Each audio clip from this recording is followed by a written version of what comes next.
کا تصور آتا تو ان کا پتا پگھل کر کے, ان کا جگر پگھل کر کے بہتا ہوا لوگ محسوس کرتے. اسی طرح لوگوں کے چہرے مایوس نظر آتے, لوگوں کے چہروں پر اداسیاں نظر آتی. سیدنا فاروق اعظم رضی اللہ تعالیٰ عنہ, آپ کے چہرے پر آنسوؤں کے نشانات دیکھے گئے. اللہ کے خوف سے رونے کی وجہ سے اندازہ فرمائے اللہ والوں کی کیفیت یہ ہے, انبیاء جس سے خوف زدہ ہوں, صحابہ کرام جس کے خوف میں آنسو بہائیں. اللہ اللہ ذرا غور کریں, وہ رب ہم سے سوال کرے گا, وہ رب ہمارا حساب لے گا. اللہ اکبر. اور ماحول کون سا ہوگا؟ باغ و بہار کا ماحول نہیں ہوگا, ٹھنڈی ہواؤں کا ماحول نہیں ہوگا, فضاؤں کا ماحول نہیں ہوگا, رحمت کی فواروں کا ماحول نہیں ہوگا, بلکہ وہ ماحول کیا ہوگا؟ اللہ اکبر. اللہ کے سچے رسول صادق و مصدوق مصطفیٰ کریم رؤوف الرحیم صلی اللہ علیہ وآلہ وسلم ارشاد فرماتے ہیں, یوم حساب, جس دن اللہ بندوں کا حساب لے گا, جس دن اللہ بندوں سے سوالات پوچھے گا, اس دن انسان کی کیفیت کیا ہوگی؟ انسان کے سر اور سورج کے درمیان صرف ایک ہاتھ کا فاصلہ ہوگا. انسان کے سر اور سورج کے درمیان صرف ایک ہاتھ کا فاصلہ ہوگا.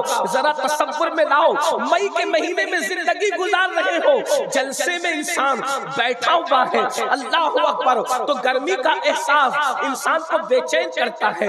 پنکھے چل رہے ہیں پھر بھی بے چینی ہے, پنکھے چل رہے ہیں پھر بھی بے قراری ہے. رات کا ماحول ہے, سورج نکل کر چھپ چکا, چھپنے میں گھنٹوں گزر چکے, اس کے باوجود بھی گرمی کا یہ عالم ہے.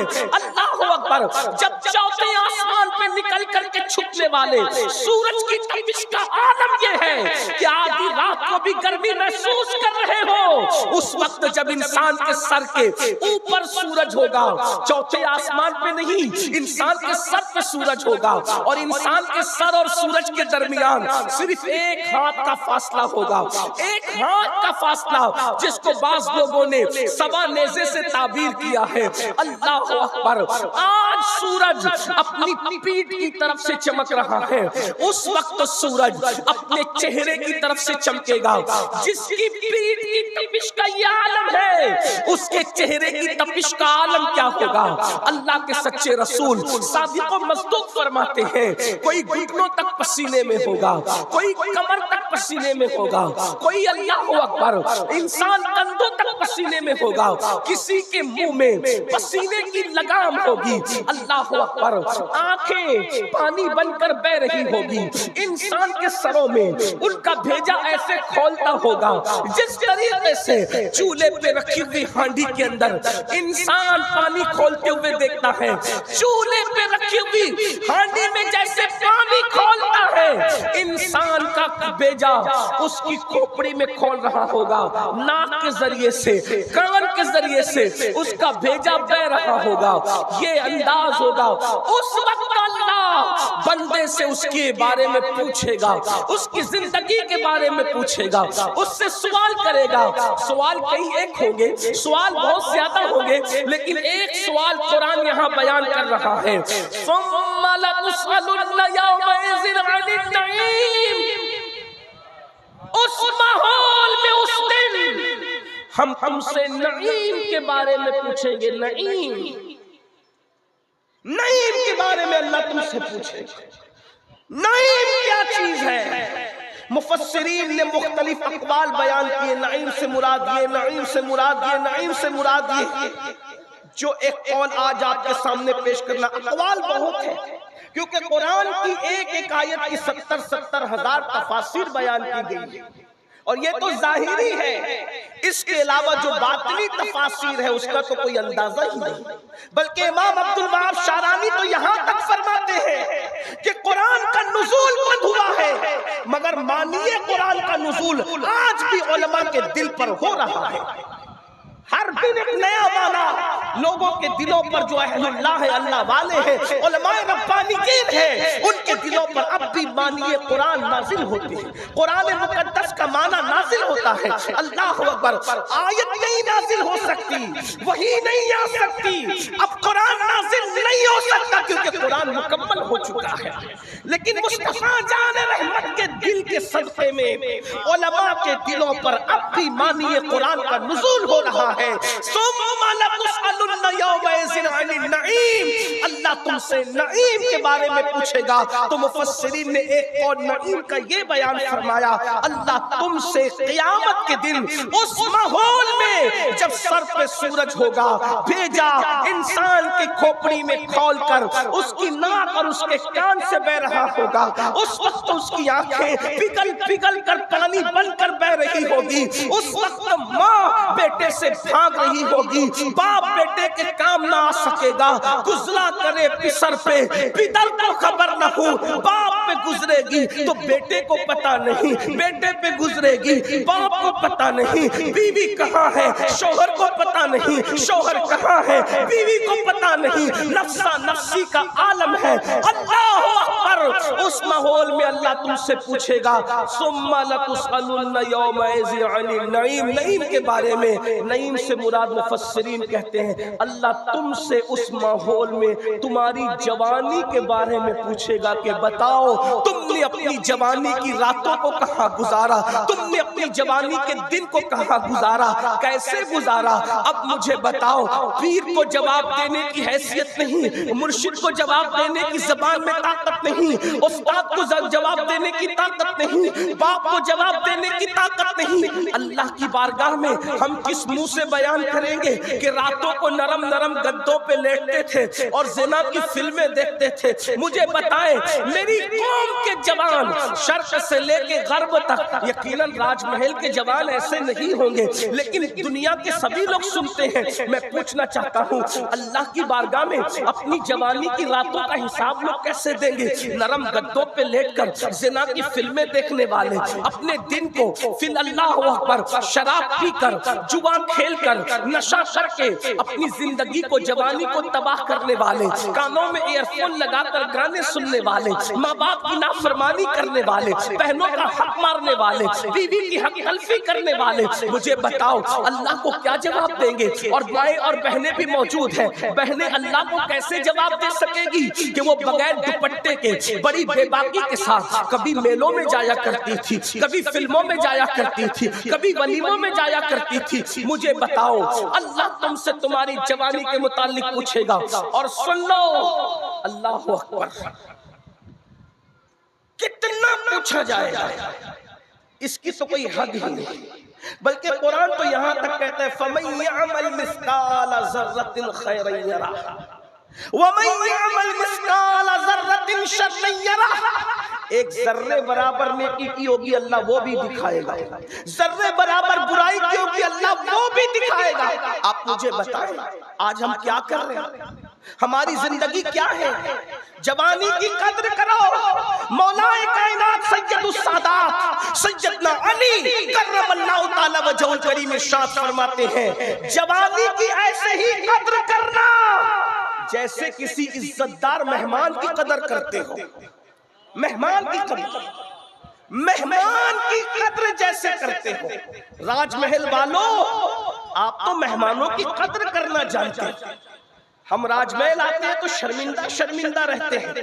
اس کی وجہ یہ ہے فقیہ عصر حضرت علامہ مفتی رضا الاقصی مدظر اللہ العالی اپنے گھر لے جا کر اتنا پیار دیتے ہیں. ہم سوچتے ہیں کہ ہم اتنے چھوٹوں کو وہ کتنا نوازتے ہیں، کتنی مہمانی کا انداز.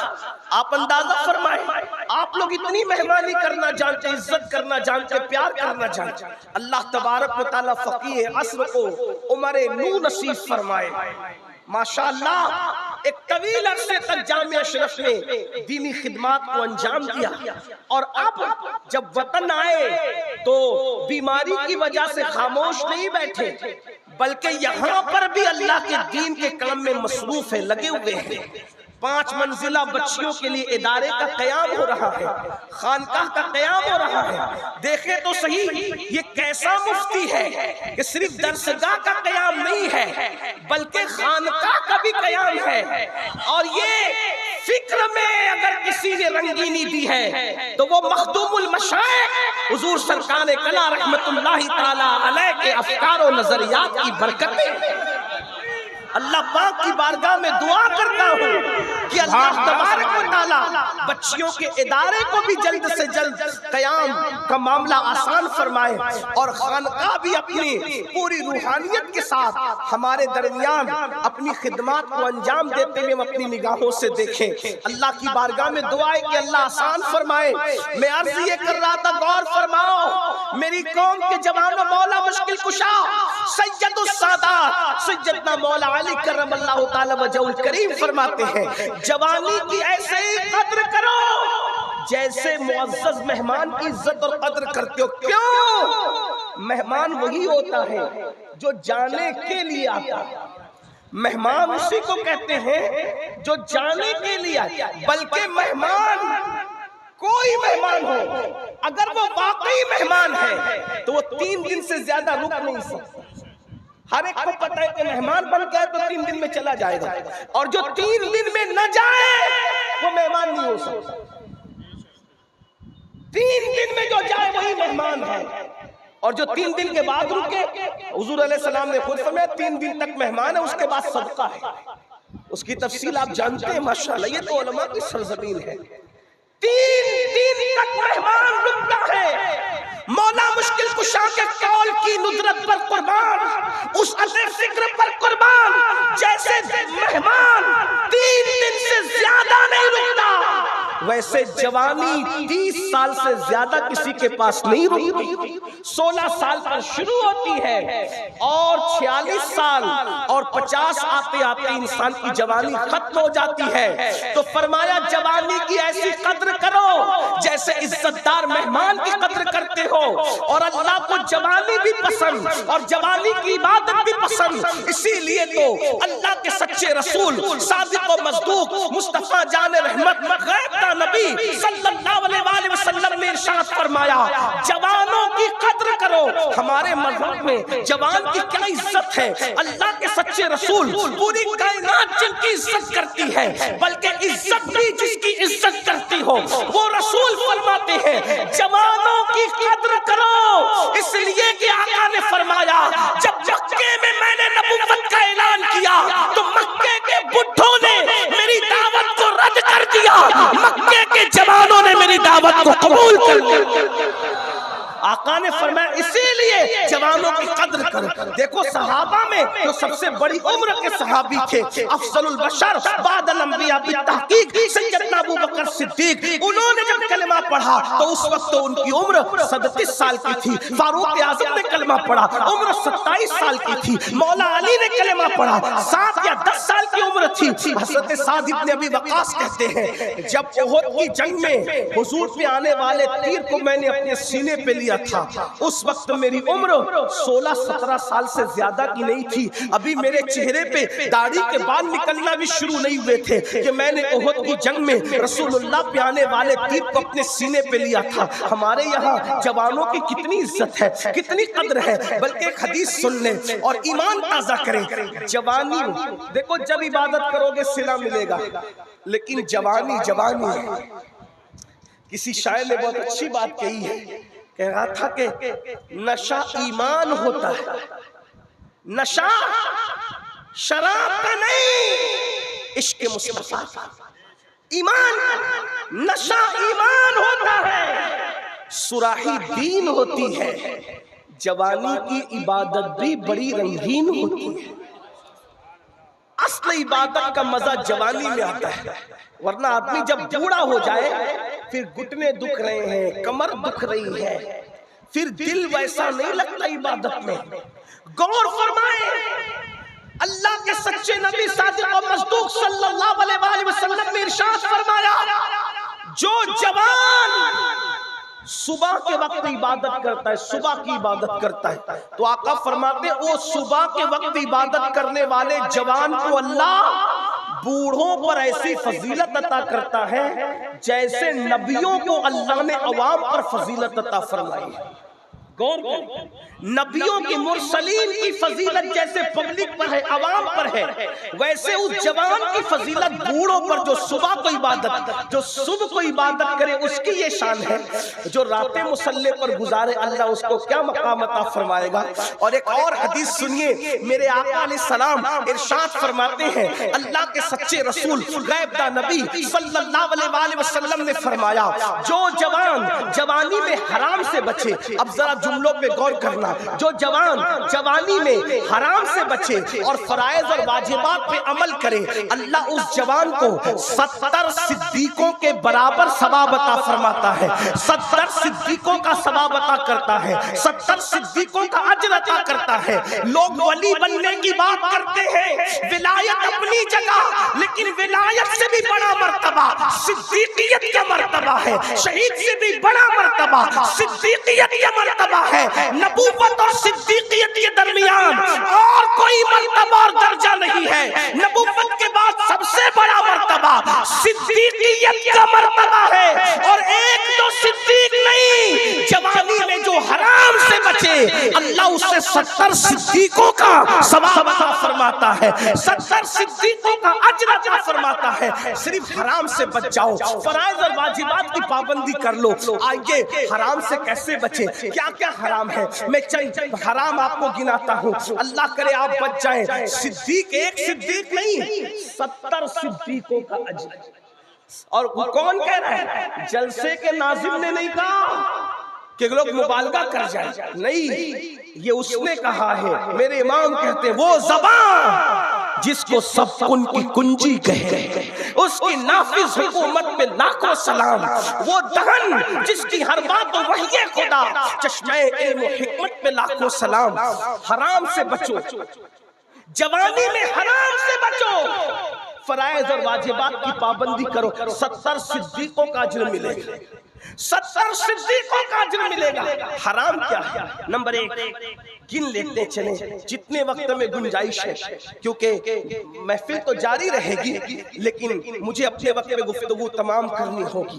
لیکن نمبر 1 پہلی چیز جو حرام ہے اور اشد حرام ہے وہ ہے جھوٹ۔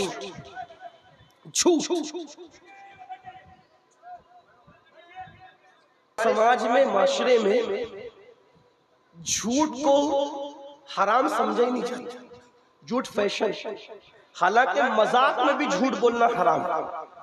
اگر کوئی مذاق میں بھی جھوٹ بولے، جیسے مثال کے طور پر کہ کوئی یہ کہہ دے اپنے بچے کو چھوٹے بچے کو 3-4 میں تمہیں سنڈے کے دن پارک میں گھمانے لے جاؤں، ایسی کہتے اور نہیں لے گیا، جھوٹ بولا، حرام۔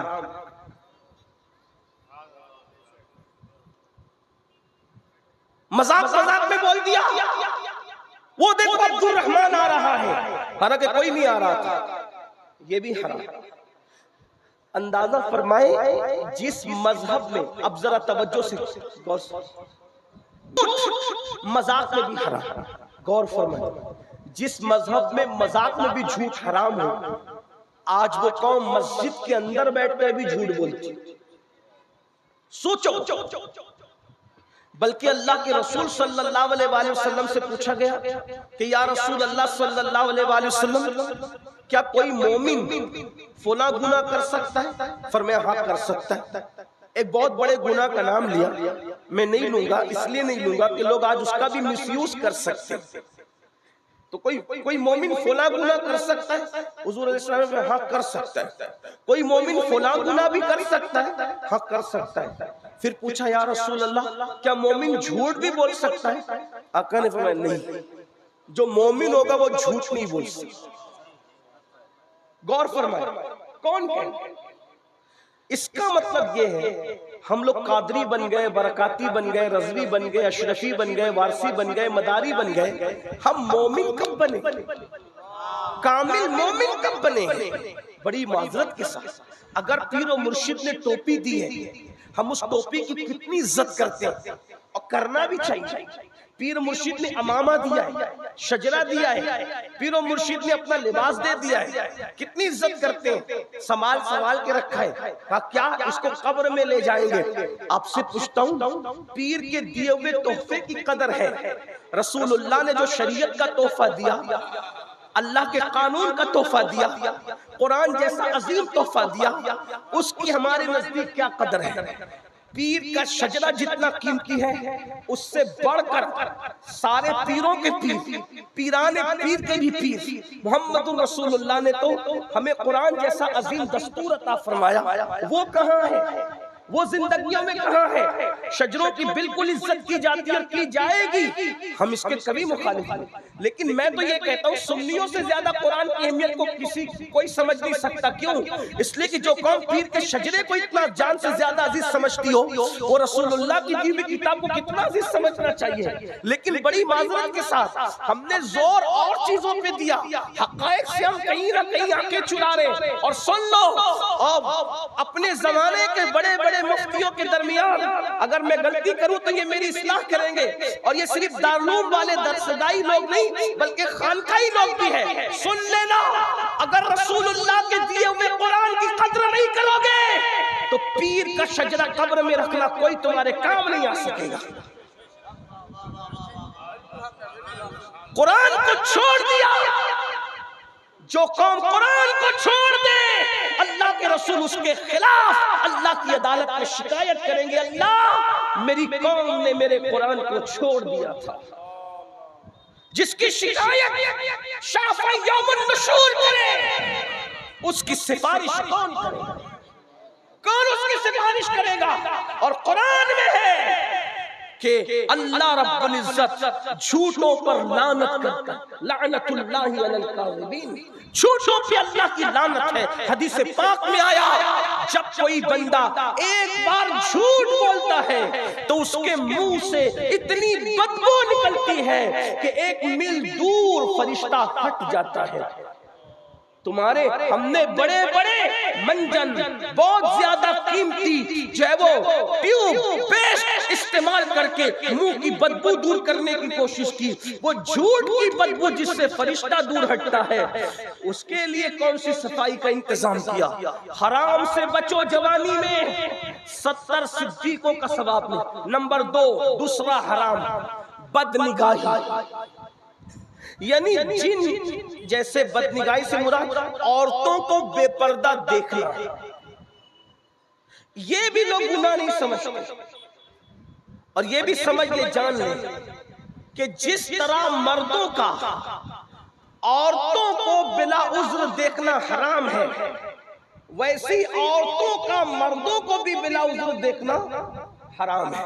قرآن کہتا ہے قُلْ لِلْمُؤْمِنِينَ يَغُضُّوا مِنْ أَبْصَارِهِمْ، مومنوں کو کہہ دو، اے محبوب اپنے غلاموں کو، مومنوں کو کہہ دو کہ وہ اپنی نگاہوں کو نیچی رکھیں۔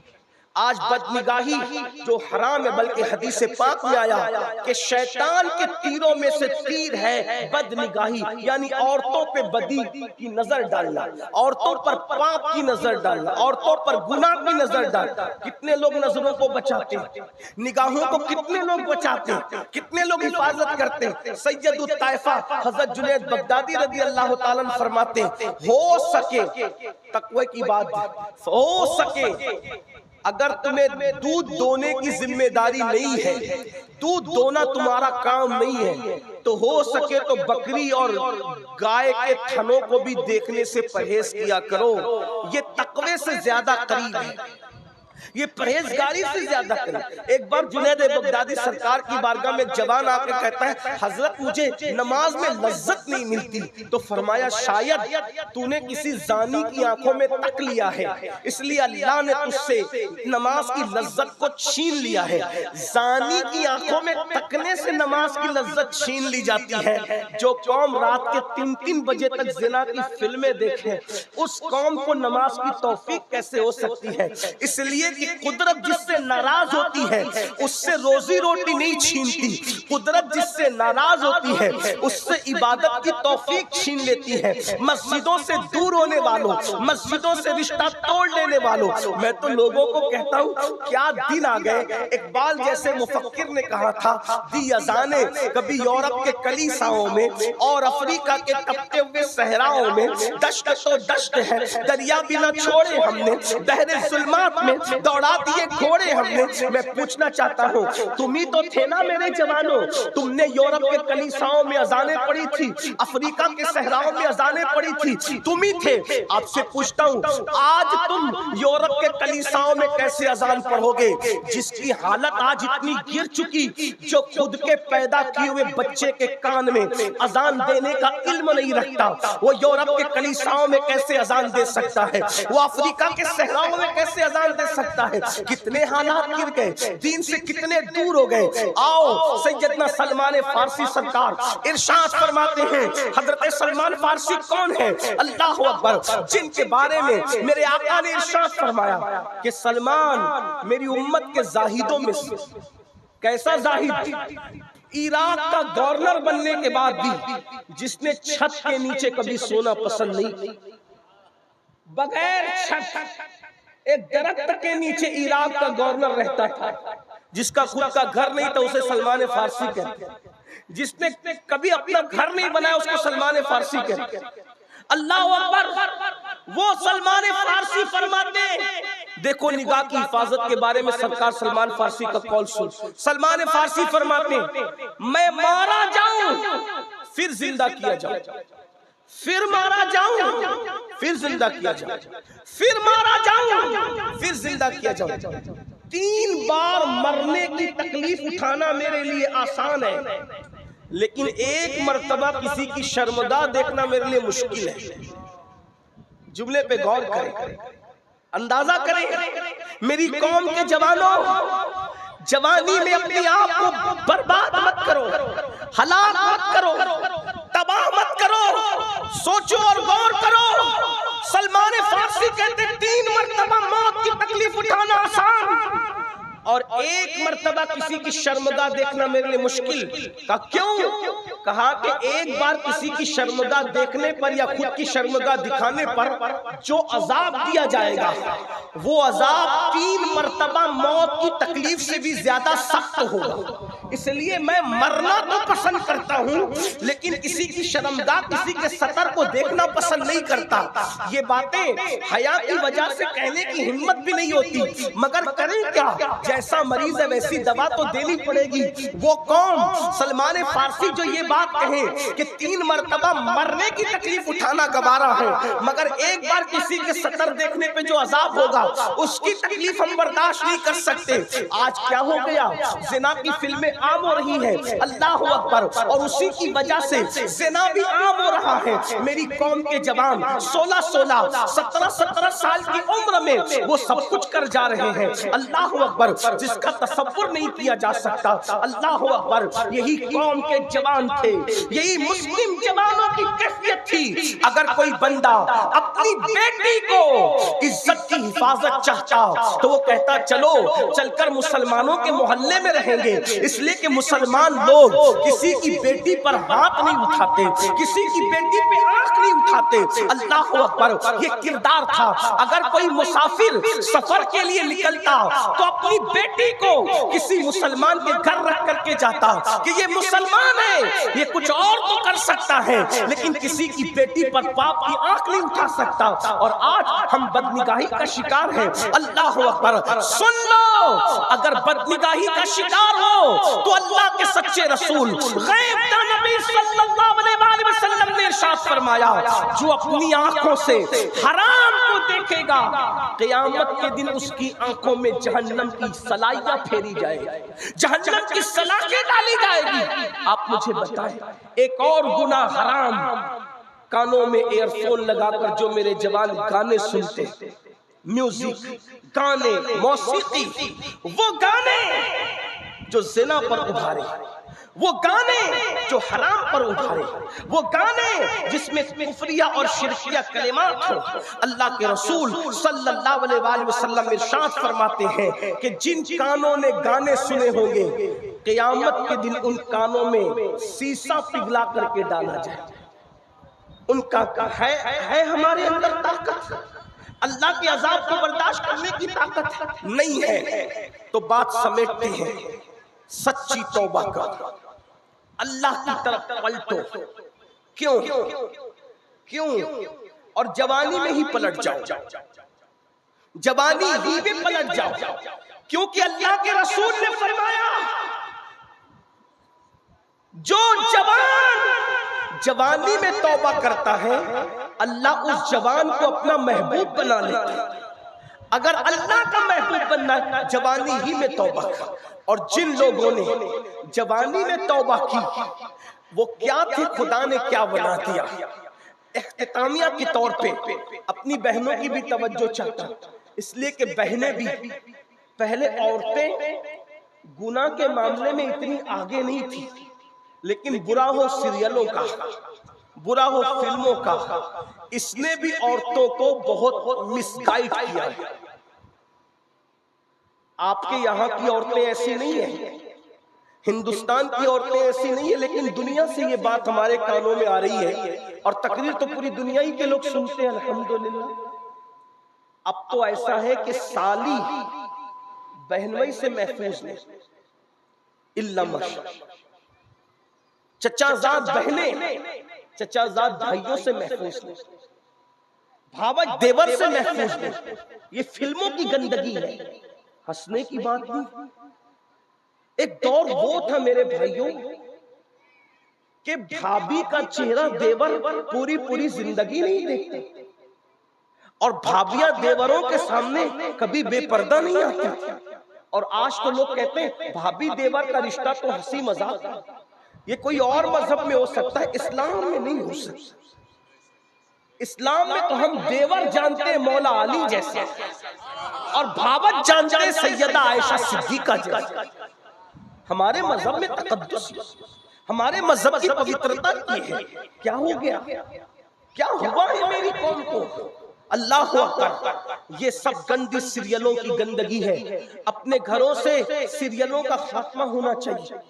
بہت شوق سے آج قوم کی بچیاں پاکستانی سیریل دیکھتی، ہندوستانی سیریل دیکھتی، اور بچیاں بہت شوق سے کہتے ہیں ہندوستان اور پاکستان کے جو سیریل ہیں اس میں گھریلو داستان، کوئی گھریلو داستان نہیں ہے، اس میں افیئر سکھایا جا رہا ہے، دیور بھاوج کی گندگی کے تعلقات سکھائے جا رہے ہیں، سالی اور بہنوئی کو گندگی کی ٹریننگ دی جا رہی ہے۔ یہ ساری چیزوں پر آپ کی نظر ہونی چاہیے۔ اپنے گھروں میں اسلامی ماحول بناؤ، اپنے گھروں میں اسلامی کلچر کو رواج دو، اپنے گھروں میں تقویٰ پرہیزگاری کے ماحول کو رواج دو۔ آج لوگ کہتے ہیں ہم دنیا میں اسلام کا پرچم لہرائیں گے، میں کہتا ہوں اپنے گھر کی سلطنت تیرے ہاتھ میں ہے۔ جب تو اپنے گھر میں اسلام قائم نہ کر سکا تو تو محلے میں کیا اسلام قائم کرے گا میرے بھائی؟ تو دنیا میں کیا اسلام قائم کر؟ تیرے گھر میں تیری چلتی ہے، جب تو نے وہاں اسلام قائم نہیں کیا بتا۔ یہ بہنیں بیٹھی ہوئی ہیں، ان سے کہتا ہوں سن لے وہ بھی توجہ کے ساتھ۔ پہلے کی عورتیں کیسی تھی؟ مر جانا گوارا تھا، کسی مرد کے سامنے آنا گوارا نہیں تھا۔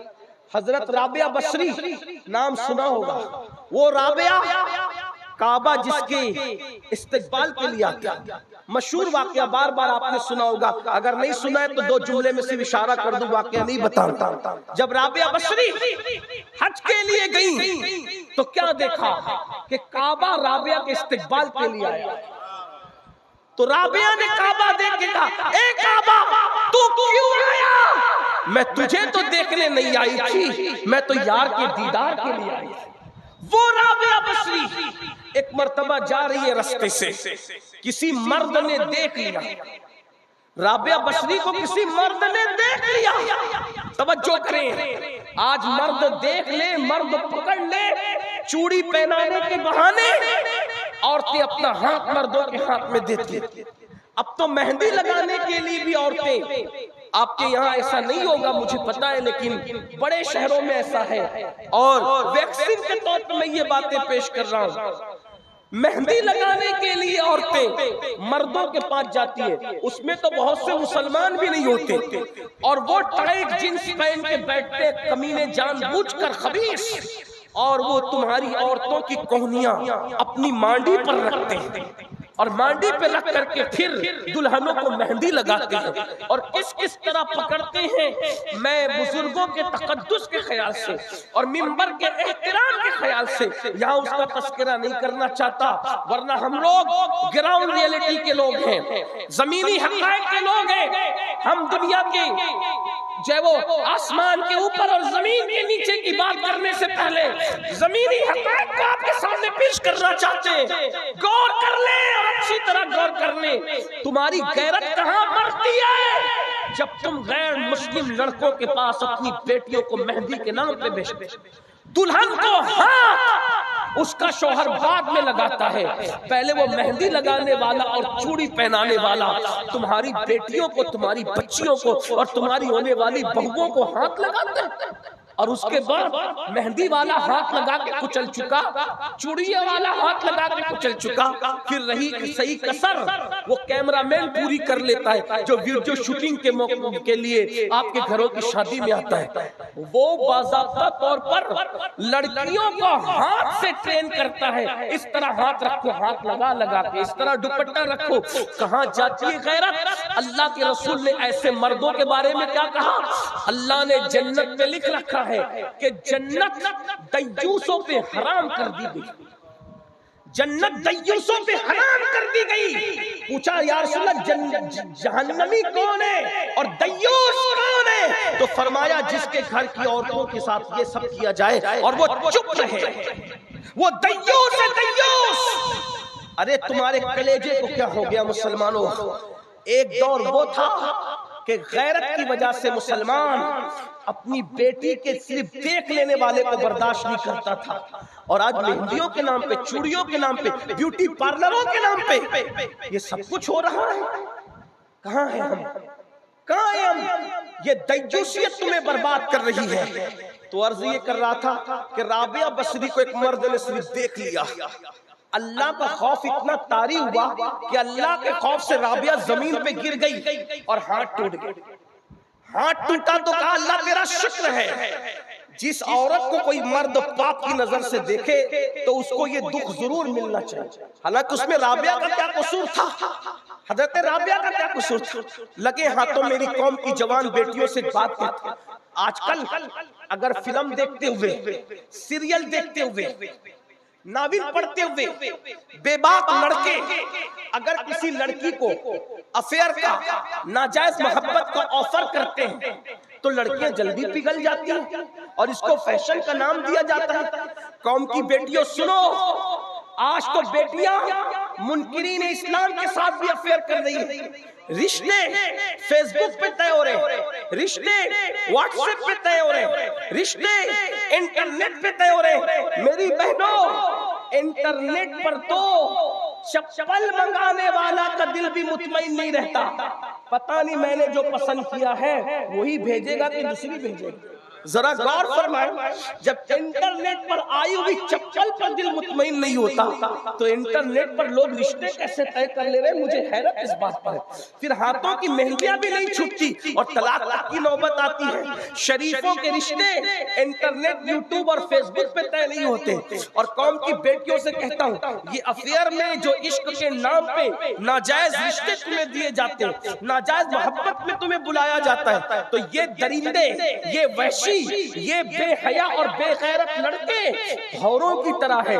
جیسے بھورا ایک بار پھول کا رس چوس کر دوبارہ پھر پھول کی طرف رخ نہیں کرتا، تتلیوں کے باغبان کی طرح ان کی شرارتیں ہیں۔ جیسے تتلیاں ایک مرتبہ پھول کا رس چوس کر دوبارہ ادھر منڈلاتی بھی نہیں، ایسے ہی یہ نوجوان چھوکرے فلمیں دیکھ کر، گندی فلمیں دیکھ کر محبت کے نام پہ زنا کی طرف تمہیں لے جاتے ہیں۔ آؤ، وہ جو بات کرنے چلا تھا، کیا عورتیں تھی، کیا بیٹیاں تھی، کیا مقدس ہستیاں تھی۔ ایک لڑکی، ایک جوان لڑکی، بلکہ جوانی میں ابھی اس نے قدم رکھا تھا، بہت چھوٹی سی عمر تھی، 13-14 سال کی عمر کی وہ لڑکی تھی، کیا بیٹیاں تھی، قابل رشک بیٹی۔ ان کے ذکر سے آج بھی نگاہوں میں تقدس پیدا ہوتا. 13-14 سال کی بیٹی ہے, ماں نے کہا بیٹا چلی ذرا بازار چلی جا اور فلاں سامان لے کر بازار جا, تھوڑا سامان لے. علامہ عثمان ابن شاکر لکھتے ہیں کہ ماں نے کہا کہ جا اور کچھ سامان لے کر. 13-14 سال کی لڑکی, وہ بازار کیا گئی, ایک جوان لڑکا, وہ بھی 16-17 سال کا, بہت عمر اس کی بھی نہیں تھی, 16-17 سال کا وہ جوان, وہ بازار آیا اور آنے کے بعد اس جوان نے اس لڑکی کو دیکھا اور دیکھنے کے بعد کہا اے لڑکی کتنی خوبصورت ہے, کتنی حسین ہے. یہ بات اگر آج ہمیں کوئی کہہ دے ہم ڈھیر ہو جاتا ہے. یہ سب جھوٹی تعریفوں سے متاثر نہ ہوا. کوئی سفید چمڑی خوبصورت نہیں ہے, جو چمڑی نے جہنم میں جلنا ہے وہ کب سے خوبصورت ہونے لگی. خوبصورت چمڑی تو وہ ہے جو جہنم کی آگ سے محفوظ ہے, اور کون سی چمڑی جہنم کی آگ سے محفوظ ہے وہ ابھی کسی کو پتہ نہیں چل سکتا. یہ تو جب تک کہ فیصلہ نہیں ہو جاتا قدرت کی طرف سے اس وقت تک کوئی نہیں کہہ سکتا. اس لیے اللہ سے ڈرتے رہو. لڑکی کو, اس جوان لڑکے نے جو 16-17 سال کا جوان, ابھی جوانی میں اس کی شروعات ہوئی تھی, اس جوان نے کہہ دیا کتنی خوبصورت ہے تو, اور تیرے پورے وجود میں تیری آنکھیں کتنی خوبصورت, جی چاہتا ہے تیری جھیل سی آنکھوں میں ڈوب جاؤ. جوان نے کہنے کو تو کہہ دیا. لڑکی نے غیرت سے کہا میری خوبصورتی میں سب سے زیادہ تجھے میری آنکھیں اچھی لگی نا. اس نے کہا ہاں کیا حسین ہے تیری آنکھیں, غزال سی آنکھیں, نرگس سی آنکھیں, جھیل سی آنکھیں, کتنی خوبصورت ہے تیری آنکھیں. اس لڑکی نے غصے اور غیرت کے ملے جلے جذبات میں کہا رک رک رک ٹھہر, ابھی تیرا علاج کرتی ہوں. وہ جوان وہی ٹھہر گیا. لڑکی گئی اور چند منٹوں کے بعد ایک بوڑھی کنیز آئی. اس کے ہاتھ میں ایک پلیٹ تھی, تشت, اور وہ ڈھکا ہوا تھا کپڑے سے. آنے والی کنیز نے کہا اے لڑکے تو ہی وہ جوان ہے نا, تھوڑی دیر پہلے کسی لڑکی کے حسن و جمال اور اس کی آنکھوں کی تو نے تعریف کی. ہاں میں وہی جوان ہوں. کہا اس لڑکی نے یہ تمہیں تحفہ بھیجا ہے. وہ جوان سمجھ گیا پہلی ہی محبت کامیاب, پہلی ملاقات کامیاب. لیکن جیسے ہی اس نے تشت سے کپڑا ہٹایا حیران رہ گیا. ایک چٹھی تھی اور خون آلود کٹی ہوئی آنکھیں, کٹی ہوئی آنکھیں خون آلود تشت میں رکھی ہوئی, اور ساتھ ایک چٹھی اٹھا کے پڑھا تو لکھا ہوا تھا اے جوان میری آنکھیں تجھے خوبصورت لگی ہے نا, اس لیے میں نے یہ آنکھیں کاٹ کر تجھے بھیج دیا. یہ کٹی ہوئی آنکھیں لے لے اور مجھے بھول جا, دوبارہ مجھے کبھی یاد مت کرنا.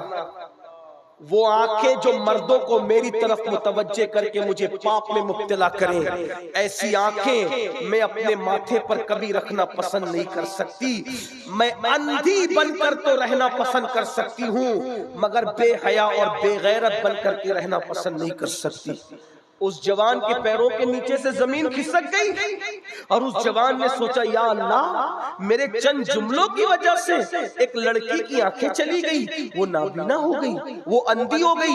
کون اس سے شادی کرے گا, کون اس کو بیوی بنائے گا, کون اس سے نکاح کرے گا. چلو اللہ سے توبہ, اللہ کی بارگاہ میں توبہ کرنا چاہیے. وہ جوان گھر آیا بوجھل قدموں سے, پوری رات تڑپتا رہا, روتا رہا, معافی مانگتا رہا. کسی کہنے والے نے بہت اچھا جملہ کہا ہے, دل دکھاتے ہیں مخلوق کا اور توبہ کرتے اللہ کی بارگاہ میں.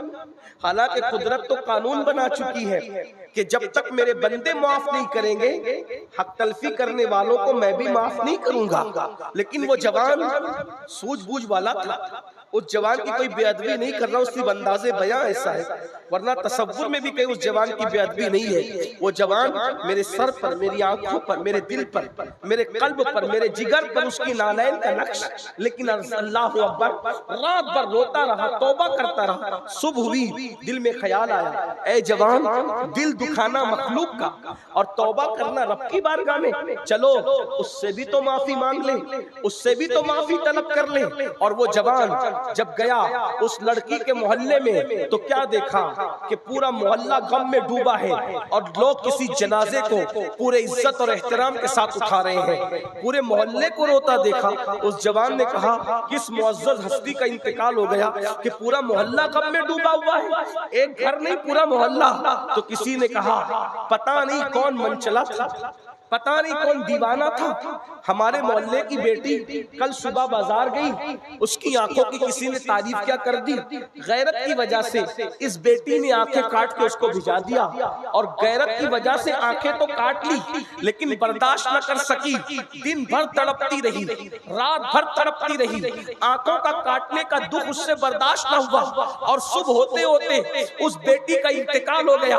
ہماری غیرت مند بیٹی نے آبرو بچانے کے لیے اپنی جان تک دے دی، مر گئی، وہ دنیا چھوڑ دیا اس نے۔ اس جوان نے کہا اے جوان، تیرے چند جملوں نے صرف کسی کی آنکھیں نہیں بلکہ کسی کی جان تک لے لی ہے۔ ایک قوم کی بیٹی نے صرف آنکھیں نہیں کھویا بلکہ تیرے چند جملوں کی وجہ سے اس نے تو جان کھو دی ہے۔ مر گئی ایک قوم کی ایک بغیرت بیٹی، ایک باغیرت بیٹی مر گئی ایک قوم کی۔ اے جوان، تینے کیا کر دیا؟ احساس احساس احساس۔ پھر اس جوان نے جو 16-17 سال کا جوان تھا، اس نے اللہ کی بارگاہ میں سچی توبہ کی، مولا میرے چند جملوں سے کسی کی آنکھ جا سکتی ہے، کسی کی جان جا سکتی ہے، اب میں تجھ سے وعدہ کرتا ہوں کہ کبھی بھی میں کوئی عورت تو کیا کسی مرد کو بھی نظر بھر کے نہیں دیکھوں گا۔ اور پھر توبہ کے بعد وہ جوان ایک مرشد کی تلاش میں تھا، اور اس جوان کو مرشد ملا تو سید السادات، خاتم الولایت، فاتح خیبر، سیدنا علی ابن ابو طالب جیسا مرشد ملا۔ اور پھر وہی جوان دنیا میں امام حسن بصری کے نام سے مشہور ہو گئے، اور اسی حسن بصری کو پھر وہ مقام ملا کہ رسول اللہ کا معراج والا جبہ جو رسول اللہ نے مولا علی کو دیا تھا، وہ جبہ مولا علی نے امام حسن بصری کو عطا فرمایا۔ سلسلہ قادریہ، سلسلہ چشتیہ، سلسلہ نقشبندیہ، یہ تینوں سلسلے اگر مولا علی پہ جا کے ملتے ہیں تو اس کے دو واسطے ہیں، ایک تو امام حسین کی ذات ہے اور دوسرے سیدنا امام حسن بصری رضی اللہ تعالیٰ عنہ۔ یہ ہے جوانی میں توبہ کی برکت، یہ ہے جوانی میں توبہ کی عنایت۔ اس لیے میرے جوانوں، آؤ صدق دل سے ہم سب اللہ کی بارگاہ میں توبہ کریں، اپنے آپ کو بدلیں، زندگی میں انقلاب پیدا کریں، ورنہ یاد رکھیں یہ جوانی آئی ہے چلی جائے گی، بڑھاپے میں پچھتاؤ گے۔ اور جو جوانی میں پاپ اور جرم کرتے ہیں اللہ ان کو اتنا دردناک بڑھاپا دیتا ہے، اتنا ذلیل بڑھاپا دیتا ہے، وہ بستروں میں چھپ چھپ کے روتے ہیں لیکن بہت دیر ہو چکی ہوتی ہے، کوئی پوچھتا نہیں۔ حتیٰ کہ جوانی میں پاپ کرنے والے بڑھاپے میں بھیک مانگتے ہیں تو قدرت ان کو بھیک بھی نہیں ملنے دیتی۔